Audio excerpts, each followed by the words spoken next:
Last week, on the Iliad, Agamemnon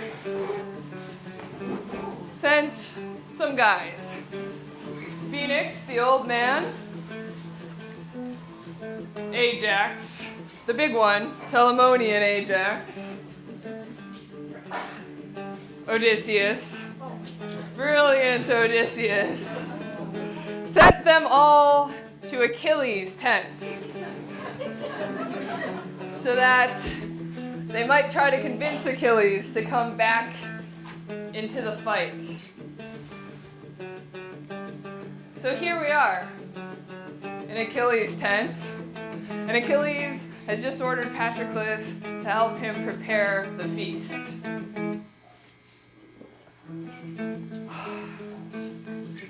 So that's what Achilles was like. And Patroclus, of course, obeyed his best friend.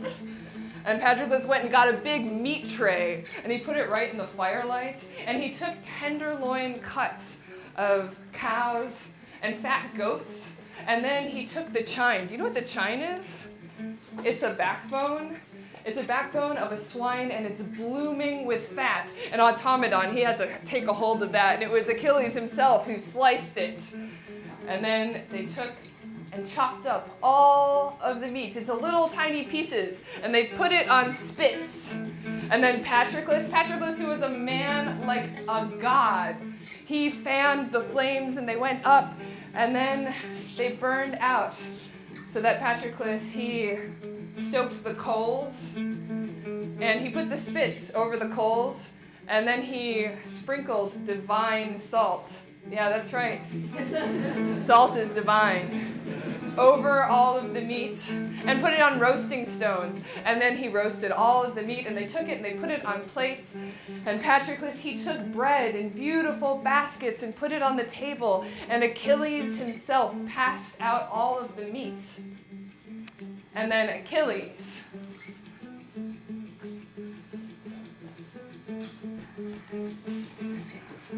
there's our Achilles. Achilles came and sat down just opposite of Odysseus against the wall of the tent.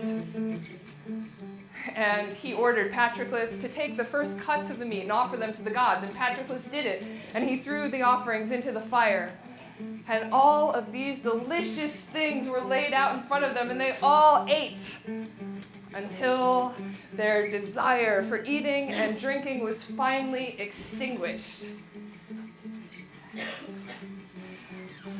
And then Odysseus was sitting there, and Ajax gave a little nod to Phoenix.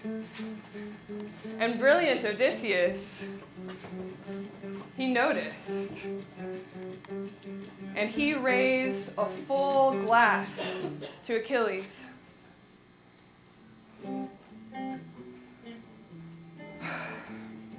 Cheers, Achilles. This feast that you laid out for us, it is just as good as anything that we have ever had in Agamemnon's tent.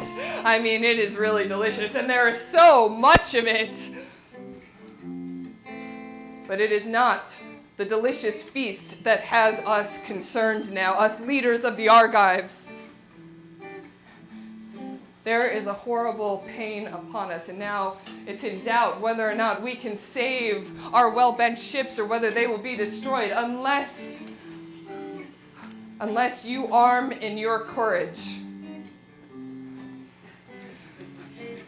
Now the hardy Trojans and their famous allies, now they have come close to the ships. They are all over the plain. They have started many fires.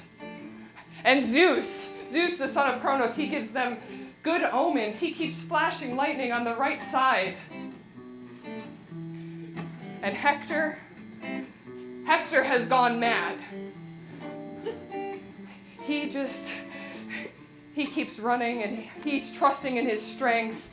And he only believes in Zeus now. He has no respect for any other gods or any other men. And all day he is just praying and praying for the dawn to come as quickly as possible, because then he is going to come and he wants to cut the figureheads off of our ships and set all of our ships on fire. And then he will cut down the Achaeans underneath the smoke.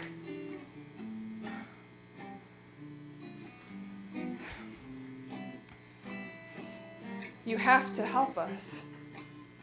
You have to save the Danaans. Look,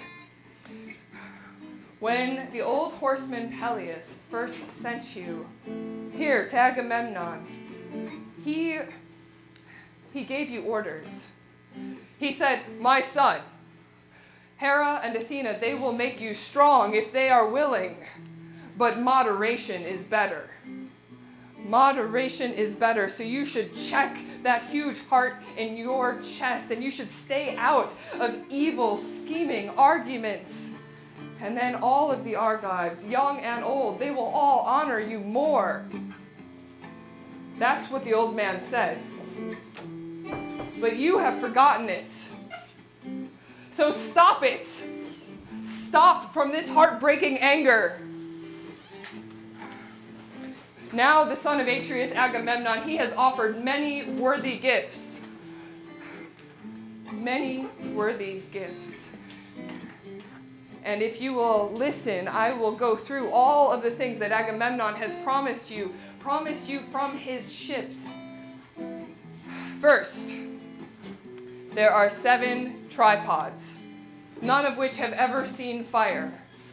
Then there are 10 talents of gold, and there are 20 golden cauldrons, and 12 racehorses that have won many prizes with their feet.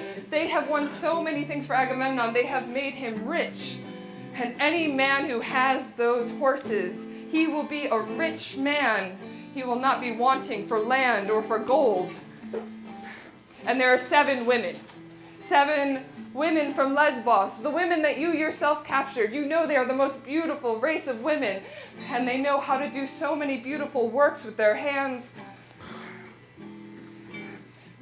And he will give back the girl Briseis, the girl that he robbed.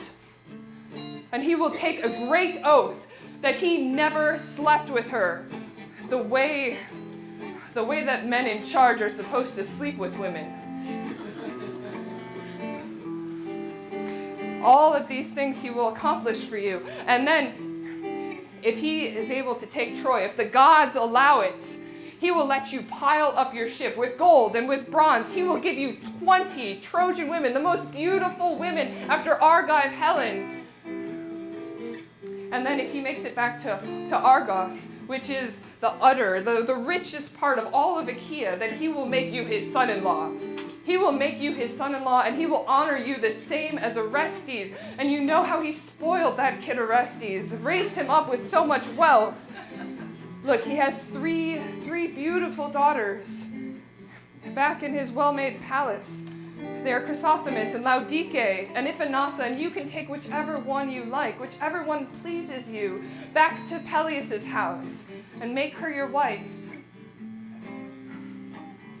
Okay. He will also give you 7 cities.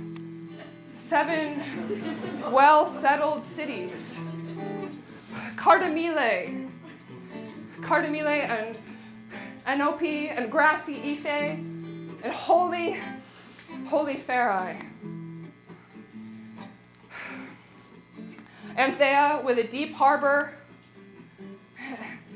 Lovely Ipaea, Pedassos with all the vineyards. All of these, they're all by the sea in sandy Pylos.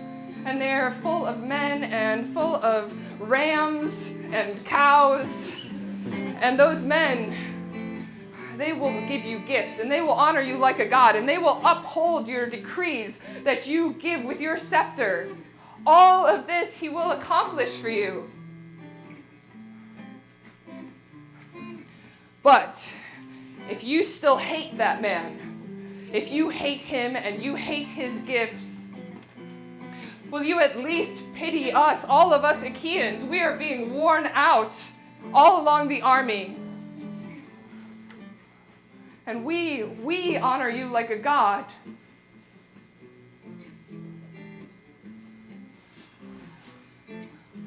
Or think about the glory. think about the great kudos you could win, because I think you could take Hector. Now Hector, he has gone mad, and he is coming close, and now he doesn't think that there's a single one of us Danaans that came over here on the ship that can take him.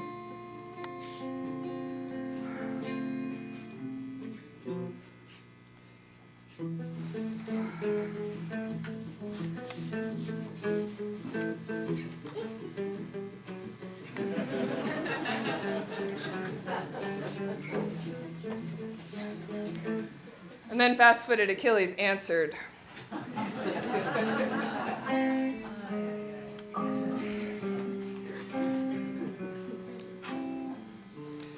Son of Laertes, Odysseus, with all your resources, I'm going to have to speak quite harshly to you.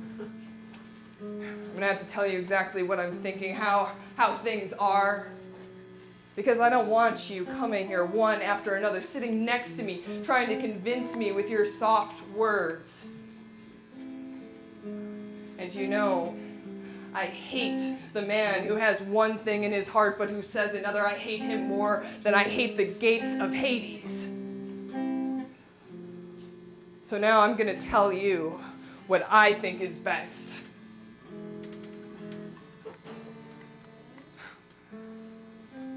I'm not going to do anything. I'm not going to fight for Agamemnon or for any of the Achaeans. They never gave me any thanks when I was fighting endlessly against their enemies. Do you know that it's a single fate? It's a single fate for the man who holds back and the man who loves to fight. It's a single honor for the coward and for the brave man. The man who does many things and the man who does nothing, they die the same. So what's in it for me? When every day I'm just putting my life on the line, fighting.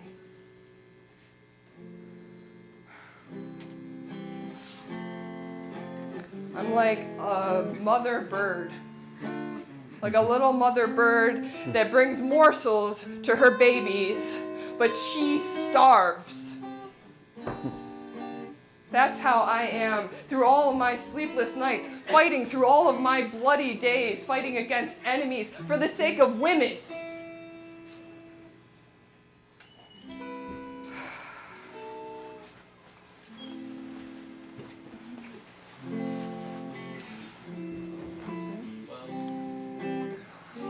I sacked 12 cities. 12 cities with my ships. And 11 cities on land on the fertile Trojan plain. And I took back so many excellent, awesome things from there. And I brought them all back to Agamemnon. And he was just sitting there, sitting in his fast ship, waiting. And sure, yeah, he gave out some of it again, right? But he kept most of it. And sure, he gave some prizes to the best of the Achaeans. But I noticed that all of the other best of the Achaeans, they still have their prizes. Everyone except me of the Achaeans, because he took my prize, even though she was the bride of my heart. So let him lie with her and take his pleasure.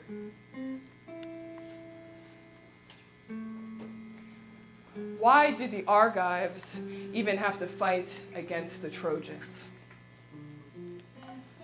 Why did the sons of Atreus gather all of these people and bring them here? Wasn't it because of Argive Helen? Are the sons of Atreus the only men who love their wives? No. Any man with any common sense, any good man loves his wife like I loved this woman with my whole heart, even though I took her with my spear. And now he has her and keeps her in his hands, my prize. So don't let him test me anymore. I know him too well. He will not convince me. But you, Odysseus, You should go back and figure out, you and all of the other kings, how you're going to save the ships from the destructive fire and all the people of the Achaeans. I mean, you've already done so much without me, right? I saw you built a little wall. There was a dug trench, I think, around it, yeah. You put some stakes in there. But not all of that is going to stop the strength of man slaughtering Hector. You know, when I used to fight with the Argives, Hector wouldn't even come outside the walls. He wouldn't get any further than the oak tree or the Skyan gates. And only once, Hector, he tried to stand fast against me, and he barely escaped with his life. But now I don't feel like fighting brilliant Hector. Tomorrow, I think I'll just make some sacrifices to Zeus and to all the gods. And then I'm going to load up my ships, and I'm going to row them into the sea. And if the famous Earthshaker Poseidon gives us good wind, as my men eagerly row us across the fishy Hellespont, well, we'll be back in fertile Phthia in 3 days. And I've got lots of great stuff in Phthia. And I will take all of this stuff that I got here with me, right? The gold, the red bronze, the women with their pretty waists, the flashing iron. I will take all of that back with me, except for my prize. The one that he gave me and then took again because he's outrageous. So now I say this openly so that all of the Achaeans can hear me and they can know and expect that yes, someday Agamemnon might come and cheat you too. I will not do any work for him. I will not give him any advice. He is a liar. He is a cheat. He tricked me with words and he will never do it again. Enough of him. Let him go wherever the fuck he wants to go. You know, I don't care if Zeus made him insane. And I hate his gifts. They are worth nothing to me. If he gave me 10 or 20 times as many gifts, I wouldn't care. If he gave me all of the wealth that is in the city of Orchomenus, I wouldn't care. If he gave me all of the wealth they say is in Egyptian Thebes. You know, they say they have so much wealth in Egyptian Thebes that every house has 100 doors, and behind each door there are 200 men, that each man has his own chariot and his own horses. Not all of that would it matter. Not if he gave me as many gifts as there are grains of sand. Not if he gave me as many gifts as there are specks of dust. Not even then would I forgive him for this outrage.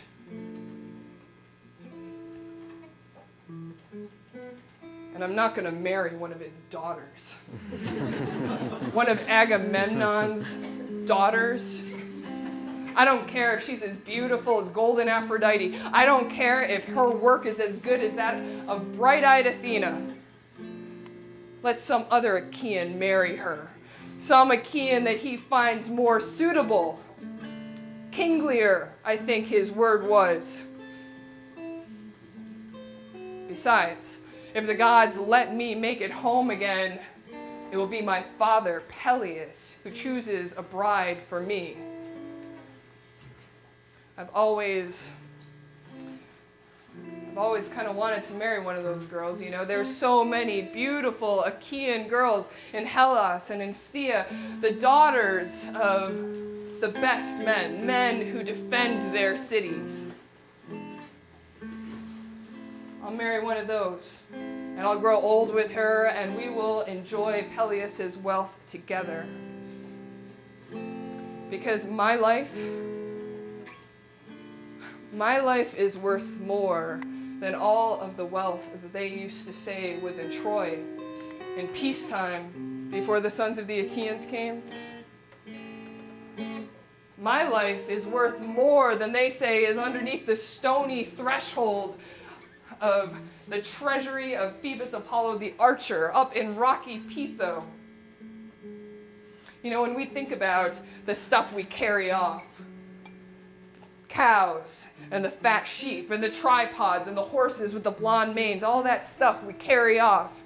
But a man's life, once a man's life escapes his teeth, you can never carry it back again. My mother, she gave me 2 destinies, 2 deaths.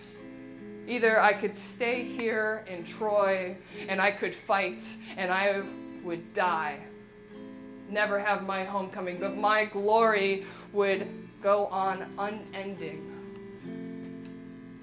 Or I could go home and my glory would die, but I would have a long life and the end of death would not soon close over me.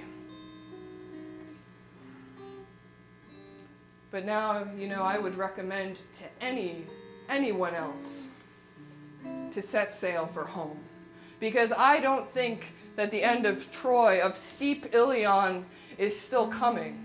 Now I think that Zeus has put his hands in protection over that whole city and he has emboldened the Trojans. So I think that you should go back and take all this message with you. That's your privilege as an elder.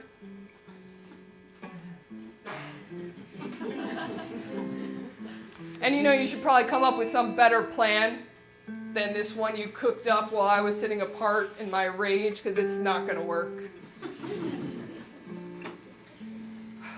But Phoenix, I think he should spend the night here. And then he can come home with me and my ships in the morning if he wants. Because I'm not going to force him.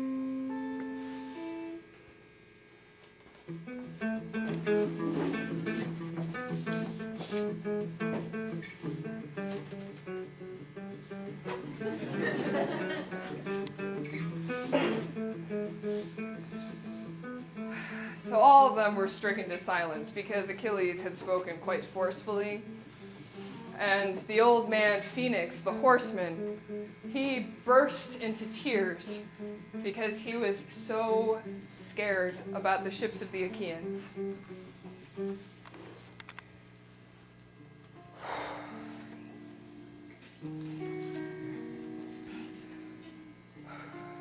If your heart is bent on going home, shining Achilles, if you are not willing at all to fight and defend the ships against the hateful fire, if anger still holds your heart, well then, my child,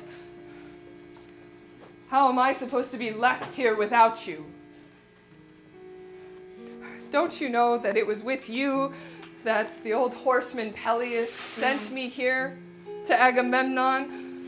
God, it was so long ago. You were so young. You didn't know anything about war or about assemblies, any of the things where men really know how to stand out.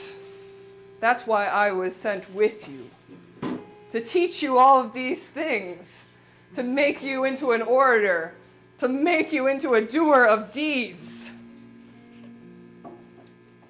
So how could I be left here without you? Even if the God himself came and scraped off all of my old age and made me as young as I was when I first left Hellas with all of its beautiful women, even then I wouldn't want to be without you, my son. When I first left Hellas, it was because my father, Antimedon, he was the son of Ormenus, and he got very angry at me. And he got very angry with me because of his mistress. He had a mistress with very pretty hair, and he loved this mistress, but that meant that he dishonored my own mother, his wife. And my mother was always begging me to sleep with the mistress. so that then the mistress would hate my old man. And finally, she convinced me. And I did it. And when my father found out, he was furious.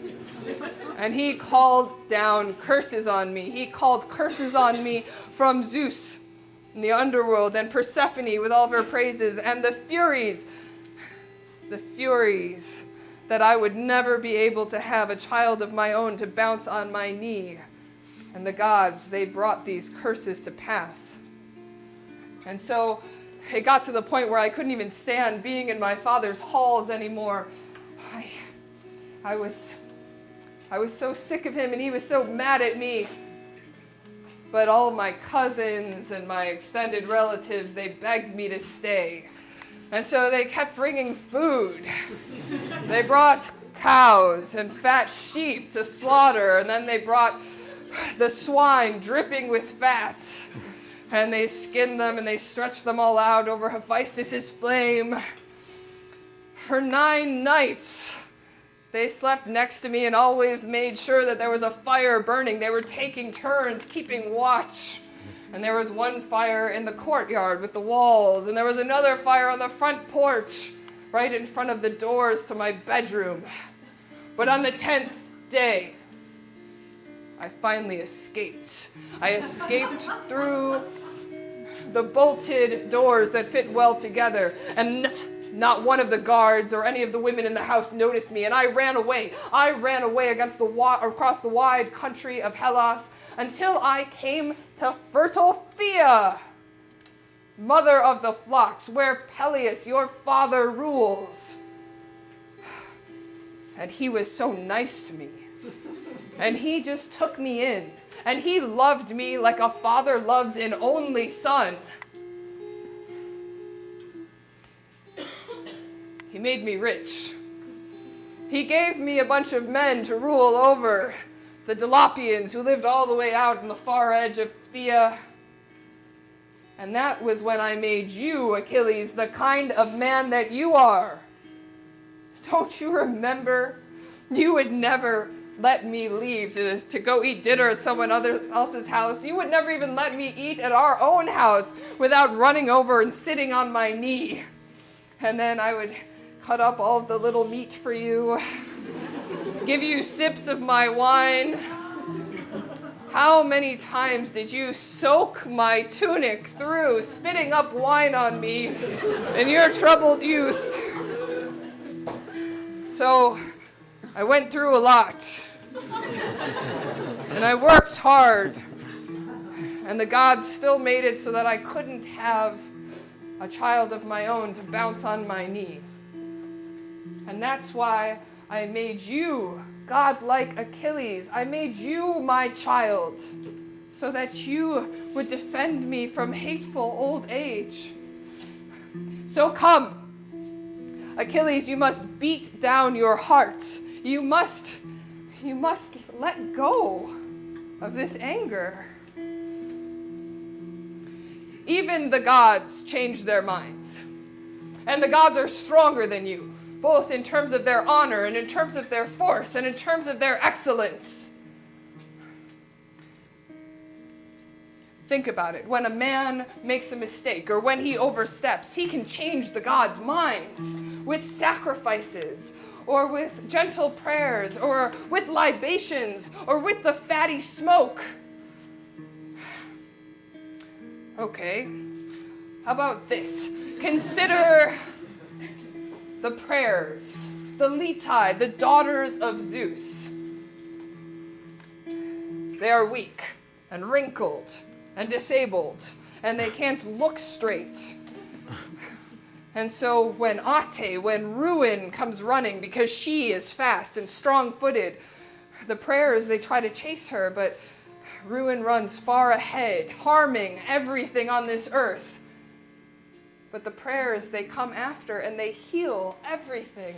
And the man who respects the prayers when they come near, he will have many benefits. And they will listen to him. But the man who denies the prayers and sends them away well then Zeus will send ruin down on him and punish him. So come, Achilles, you must honor these daughters of Zeus, and then all of the Argives will pay you more honor for it. I wouldn't order you to go back into battle if Agamemnon, the son of Atreus, hadn't offered you many worthy gifts and promised you more things beside. I wouldn't do that. No matter how badly the Argives need you now. But also think about these men that he sent you. These men who he chose, who are the best of the Achaeans and the men that you love the most. You should respect their speeches, and you should respect their feet, because they walked here. So we all understand that you were mad before.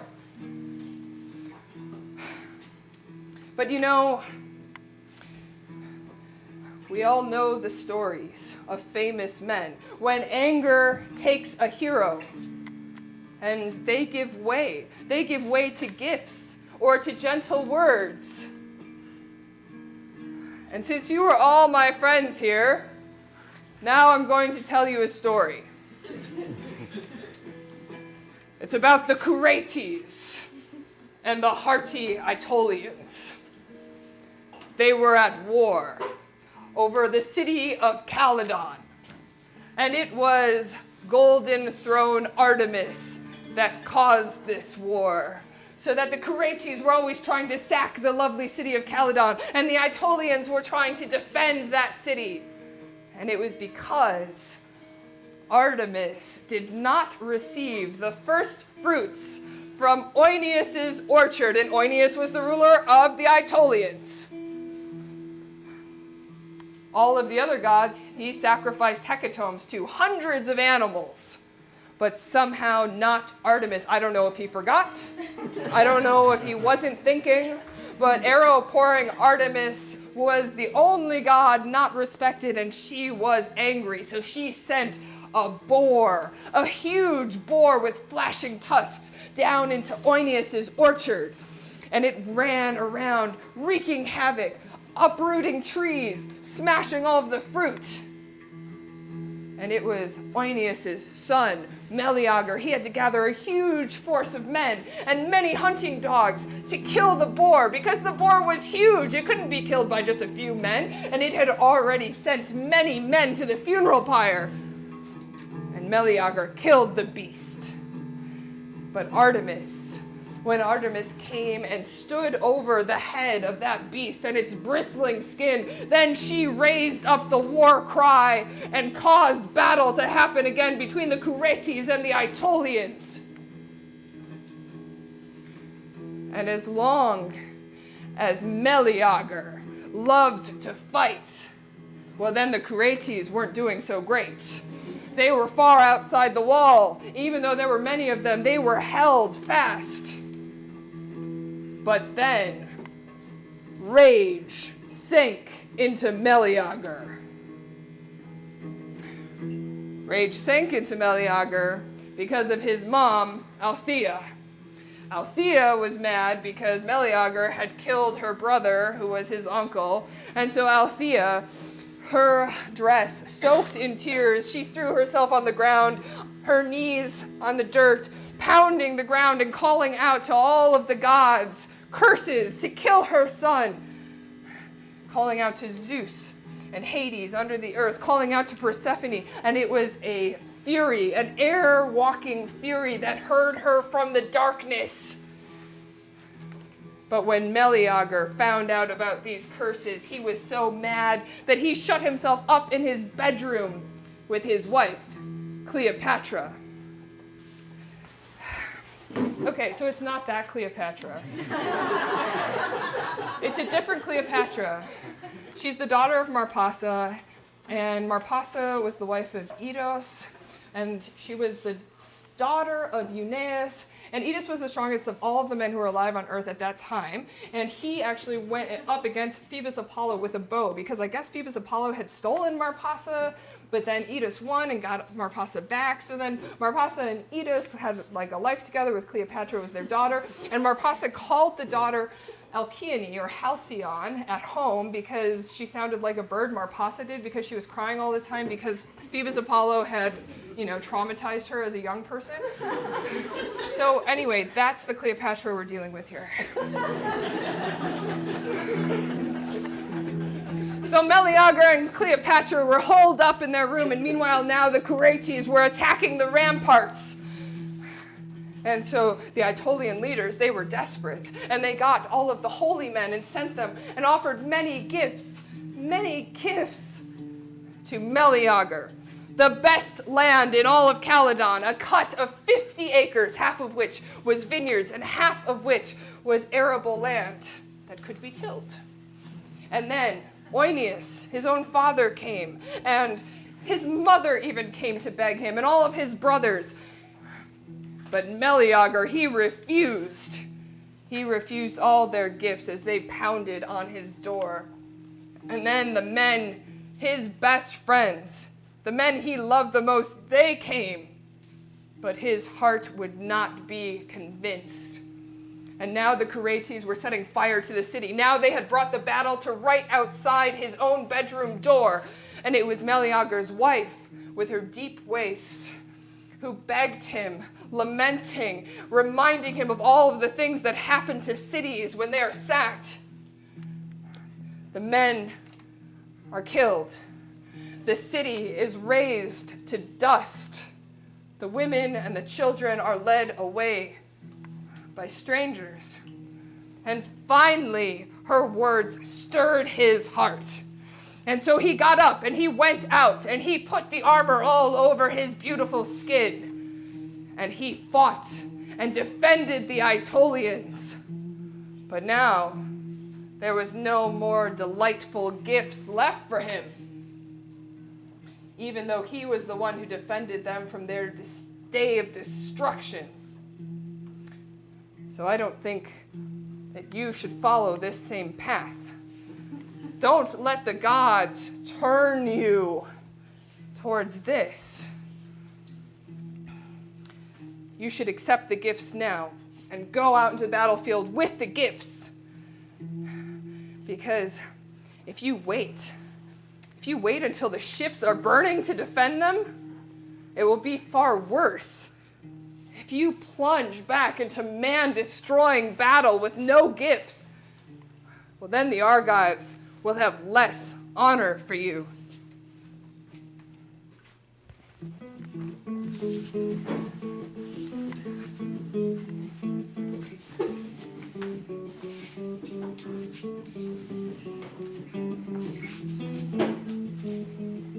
Then fast-footed Achilles replied,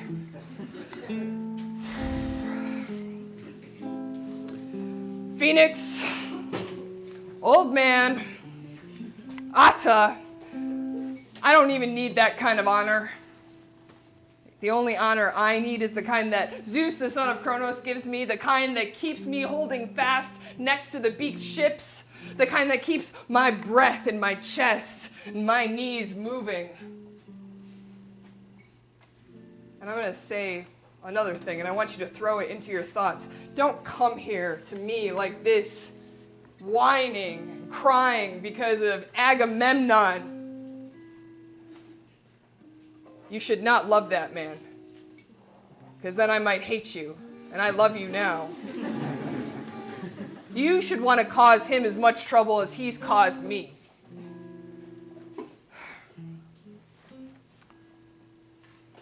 Look, you could be equal kings with me. I could give you half of all of my stuff. Let these other men go back and give them my message, but why don't you stay here and spend the night, and then in the morning we can decide together if we want to stay here or if we want to go home.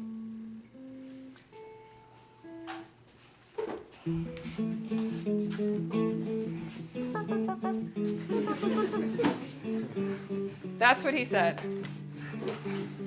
And Achilles nodded to Patroclus in silence to have Patroclus start making up a soft bed for Phoenix. Meanwhile, the other men, they got ready to go. But first, big Ajax, the son of Telamon, he spoke to them.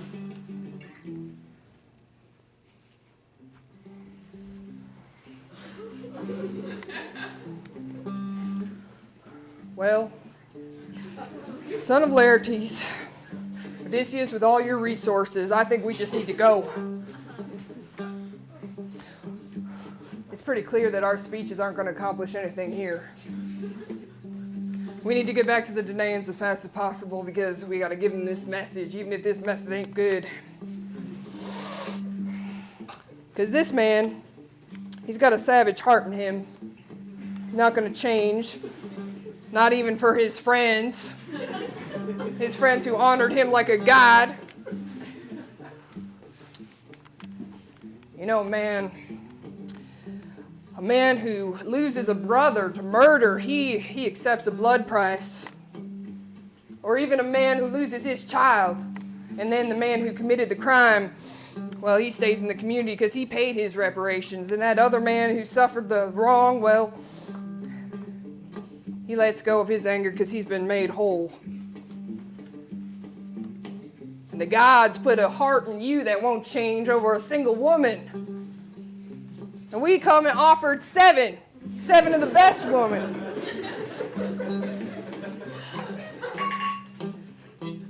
You should be grateful.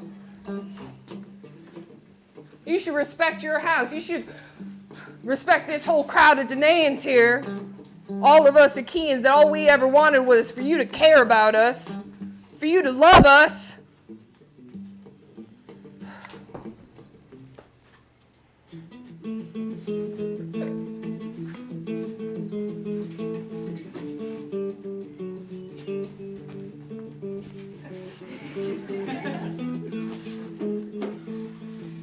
Then fast-footed Achilles answered, Telamonian Ajax, big marshal of the people, you know, everything you said, it's true. But my heart just swells with anger whenever I remember Agamemnon treating me this way. I can't do it. So look, you just take the message back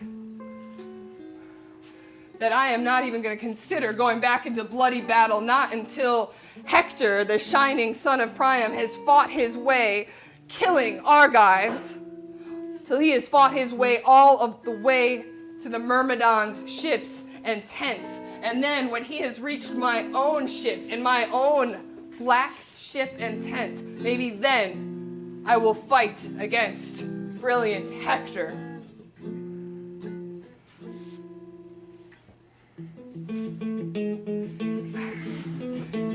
That's what Achilles said. And the men got ready to go. They left the tents, and Odysseus led them. And then Patroclus ordered the companions in the tents to make the nice bed for Phoenix. And they listened. And so they spread out a soft bed and put fleece blankets on it and delicate sheets of linen. You know how to say linen in ancient Greek? Linen. And so Phoenix, the old man, he went up to the bed and he waited for dawn. And Achilles went to bed too. In one corner of the tent was well built, and he went to bed with a woman. Yeah, after all that. Her name was Diomede. She's the daughter of Phorbas, and yeah, she's one of those women that he took from Lesbos. She has pretty cheeks. And in the same tent, in the other corner, Patroclus went to bed too. And he went to bed with a woman too. Iphis. Brilliant Achilles had given her as a gift to Patroclus when he sacked Skyros, the city of Eunaeus. And then the other men, they made their way back to the tents of Agamemnon, the son of Atreus. And all of the Achaeans, they lined up with their golden cups, one after another, to ask questions. And it was Agamemnon, the Lord of men. He was the first to answer.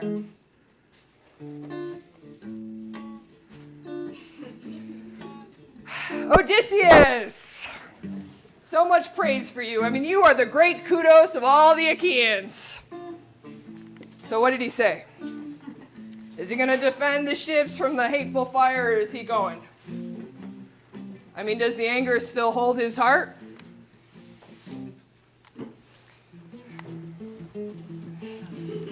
And brilliant Odysseus answered,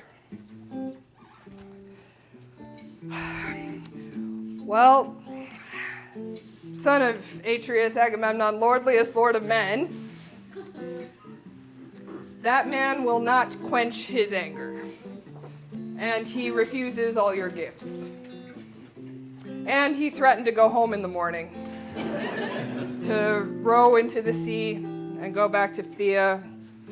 And he recommended that anybody else should probably sail home as well, because he said now he doesn't see the end of Ilion, the end of steep Troy, because he thinks now Zeus is protecting the whole city with his hands and has emboldened the Trojan people. So he says we have to come up with another plan to defend the ships and the people of the Achaeans. That's all the stuff that he said. And there are others who were there who heard it. Ajax and the heralds, who are inspired men. And Phoenix, well, Phoenix is spending the night over there because he might go home with him in the morning, but Achilles isn't going to force him.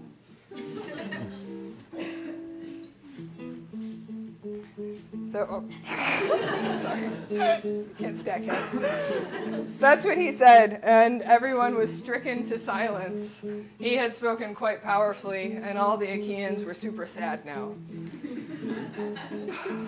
But then, Diomedes, of the good war cry, he stood up.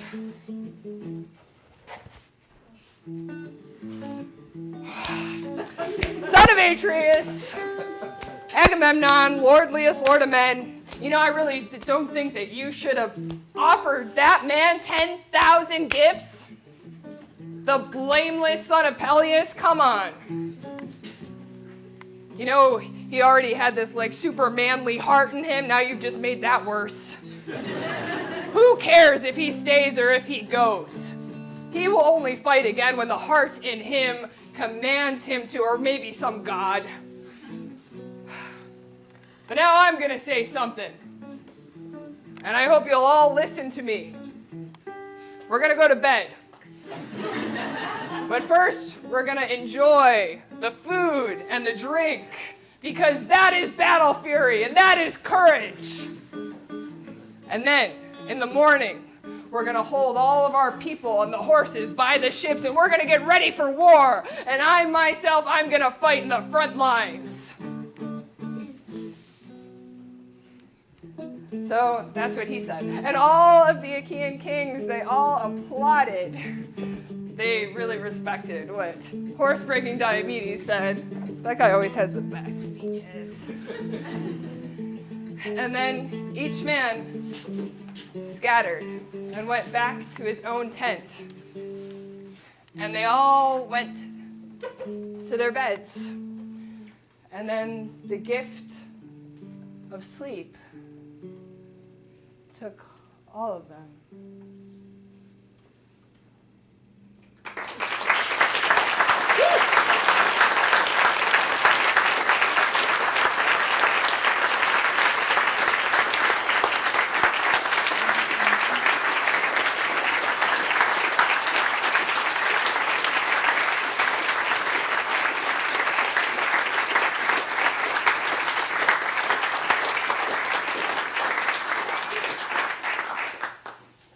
all so much for coming.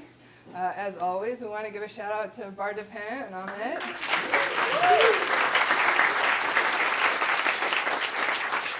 To Alex Martalogu for saving me as always. To Sam for filming. And this week's director, Alain Goulem. And please come back next week for Leslie Baker's week. And we will be here, even though it's Easter Monday. Thank you so much.